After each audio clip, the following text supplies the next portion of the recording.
Chapter 2. What Lucy Found There. "Good evening," said Lucy. But the fawn was so busy picking up its parcels that at first it did not reply. When it had finished, it made her a little bow. "Good evening, said the fawn. "Excuse me, I don't want to be inquisitive, but should I be right in thinking that you are a daughter of Eve?" "My name's Lucy," said she, not quite understanding him. "But you are, forgive me, you are what they call a girl?" asked the fawn. "Of course I'm a girl," said Lucy. "You are, in fact, human?" "Of course I'm human," said Lucy, still a little puzzled. To be sure, said the fawn. "How stupid of me! But I've never seen a son of Adam or a daughter of Eve before. I'm delighted. That is to say—" And then it stopped, as if it had been going to say something it had not intended, but had remembered in time. Delighted, it went on. "Allow me to introduce myself. My name is Tumnus." "I'm very pleased to meet you, Mr. Tumnus," said Lucy. "And may I ask, O Lucy, daughter of Eve," said Mr. Tumnus, "how you have come into Narnia?" "Narnia? What's that?" said Lucy.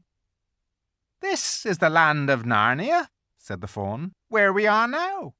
All that lies between the lamppost and the great castle of Cair Paravel on the eastern sea. And you have come from the wild woods of the west?" I got in through the wardrobe in the spare room," said Lucy.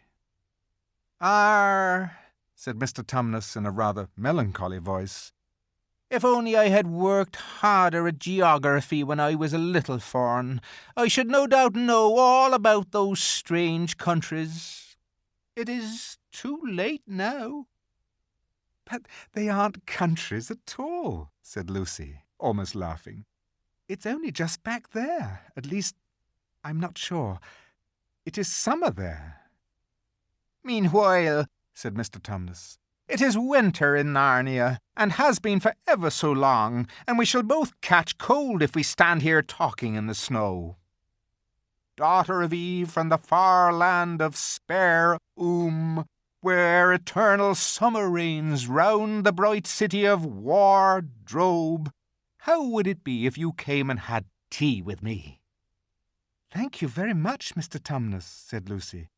"But I was wondering whether I ought to be getting back."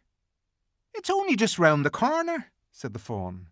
"And there'll be a roaring fire, and toast, and sardines, and cake." "Well, it's very kind of you," said Lucy. "But I shan't be able to stay long."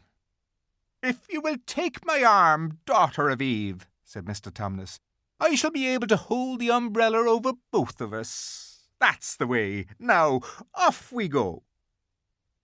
And so Lucy found herself walking through the wood, arm in arm with this strange creature, as if they had known one another all their lives. They had not gone far before they came to a place where the ground became rough, and there were rocks all about, and little hills up and little hills down. At the bottom of one small valley, Mr. Tumnus turned suddenly aside, as if he were going to walk straight into an unusually large rock. But at the last moment, Lucy found that he was leading her into the entrance of a cave. As soon as they were inside, she found herself blinking in the light of a wood fire. Then Mr. Tumnus stooped and took a flaming piece of wood out of the fire with a neat little pair of tongs and lit a lamp. "Now we shan't be long," he said, and immediately put a kettle on. Lucy thought she had never been in a nicer place. It was a little, dry, clean cave of reddish stone, with a carpet on the floor, and 2 little chairs. "One for me and one for a friend," said Mr. Tumnus. And a table and a dresser and a mantelpiece over the fire, and above that a picture of an old fawn with a grey beard. In one corner there was a door, which Lucy thought must lead to Mr. Tumnus's bedroom, and on one wall was a shelf full of books. Lucy looked at these while he was setting out the tea things.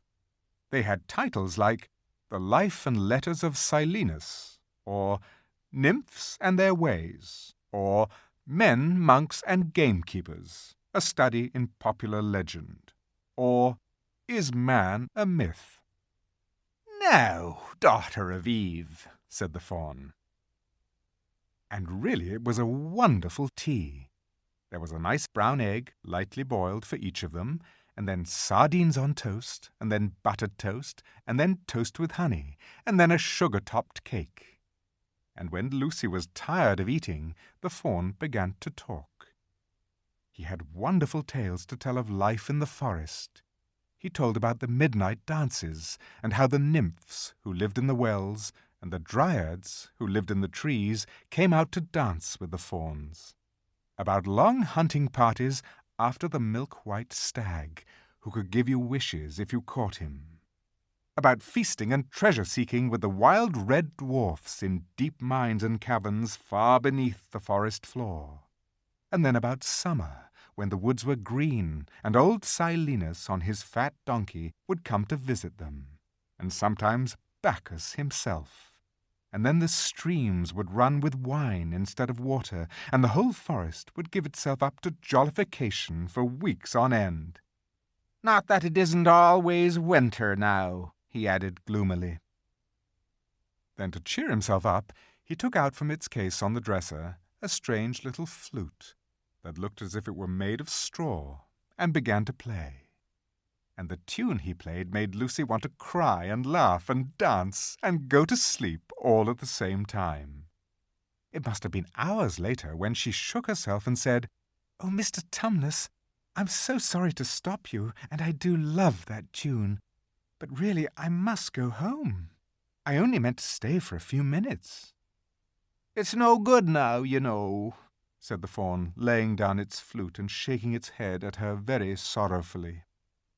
"No good?" said Lucy, jumping up and feeling rather frightened. "What do you mean?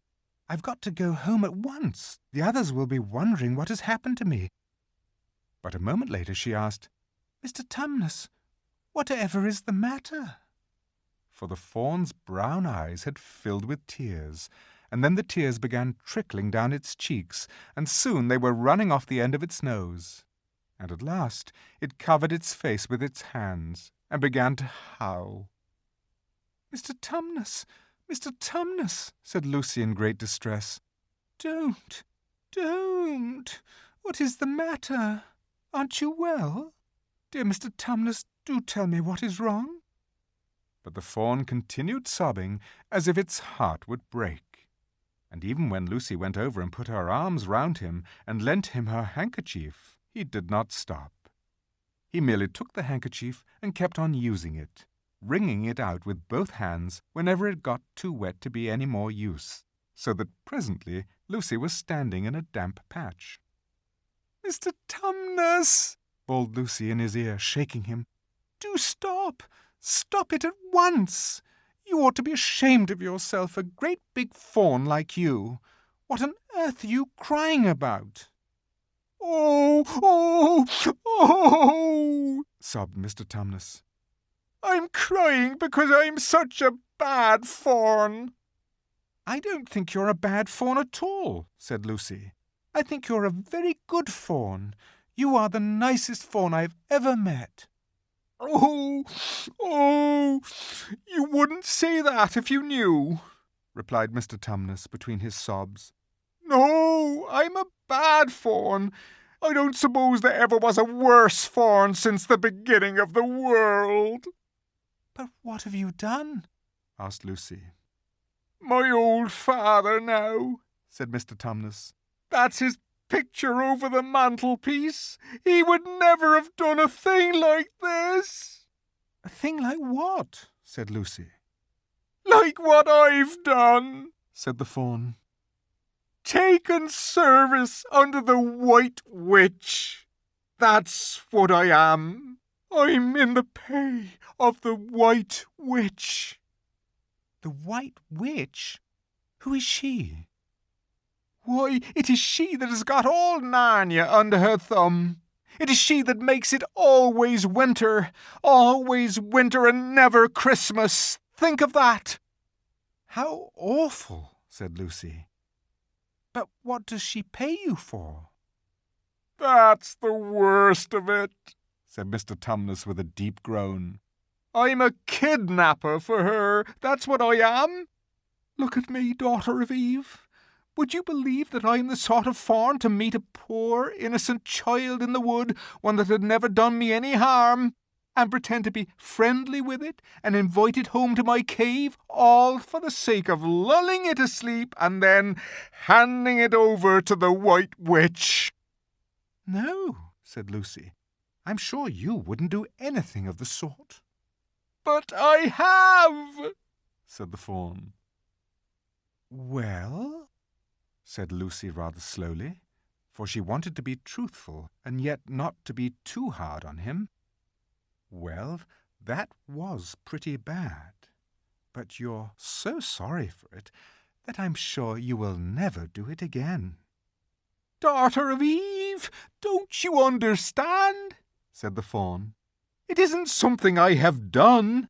I'm doing it now, this very moment. What do you mean? Cried Lucy, turning very white. You are the child, said Tumnus. I had orders from the White Witch that if ever I saw a son of Adam or a daughter of Eve in the wood, I was to catch them and hand them over to her. And you are the first I ever met. And I've pretended to be your friend and asked you to tea, and all the time I've been meaning to wait till you were asleep and then go and tell her. Oh, but you won't, Mr. Tumnus, said Lucy. You won't, will you? Indeed, indeed, you really mustn't. And if I don't, said he, beginning to cry again, she's sure to find out. And she'll have my tail cut off and my horns sawn off and my beard plucked out, and she'll wave her wand over my beautiful cloven hoofs and turn them into horrid solid hoofs like a wretched horse's. And if she is extra and specially angry, she'll turn me into stone, and I shall be only a statue of a fawn in her horrible house until the 4 thrones at Cair Paravel are filled, and goodness knows when that will happen, or whether it will ever happen at all. I'm very sorry, Mr. Tumnus, said Lucy, but please let me go home. Of course I will, said the fawn. Of course I've got to. I see that now. I hadn't known what humans were like before I met you. Of course I can't give you up to the witch, not now that I know you. But we must be off at once. I'll see you back to the lamppost. I suppose you can find your own way from there back to Spare and Wardrobe. I'm sure I can, said Lucy. We must go as quietly as we can, said Mr. Tumnus. The whole wood is full of her spies. Even some of the trees are on her side. They both got up and left the tea things on the table, and Mr. Tumnus once more put up his umbrella and gave Lucy his arm, and they went out into the snow. The journey back was not at all like the journey to the fawn's cave. They stole along as quickly as they could, without speaking a word, and Mr. Tumnus kept to the darkest places. Lucy was relieved when they reached the lamp-post again. Do you know your way from here, daughter of Eve? Said Tumnus. Lucy looked very hard between the trees and could just see in the distance a patch of light that looked like daylight. Yes, she said, I can see the wardrobe door. Then be off home as quick as you can, said the fawn. And can you ever forgive me for what I meant to do? Why, of course I can, said Lucy, shaking him heartily by the hand. And I do hope you won't get into dreadful trouble on my account. Farewell, daughter of Eve, said he. Perhaps I may keep the handkerchief? Rather, said Lucy, and then ran toward the far-off patch of daylight as quickly as her legs would carry her. And presently, instead of rough branches brushing past her, she felt coats, and instead of crunching snow under her feet, she felt wooden boards, and all at once she found herself jumping out of the wardrobe into the same empty room from which the whole adventure had started. She shut the wardrobe door tightly behind her and looked around, panting for breath. It was still raining, and she could hear the voices of the others in the passage. "I'm here!" she shouted. "I'm here! I've come back! I'm all right!" Chapter 3